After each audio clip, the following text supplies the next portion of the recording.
Here we go, saving by the numbers, week 41. I got my $3 the hard way. Excuse me.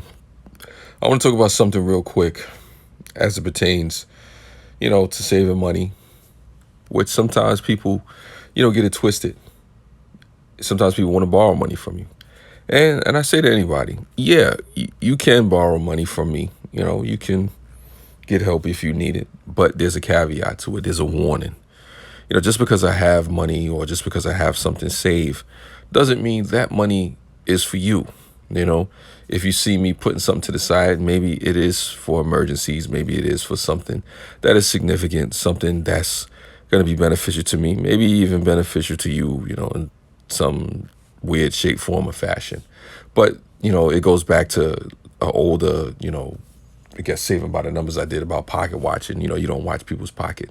But anyway, when it comes to borrowing money, it should never be something predicated off of what you see. You should never, allow somebody to ask you for money based off of what you have in your coffers or what they think you have. And conversely with that, it should never be somebody asking because they see you, putting money to the side, or they see that you may have a certain amount of money in the bank account, because you don't know what that money is for. I say to people out there, when you go asking people to borrow money, be mindful, be careful of that, because, the money that you may borrow from somebody could be money that they could be using for an emergency, and be, mindful to pay people back and be realistic about, what's going on with that.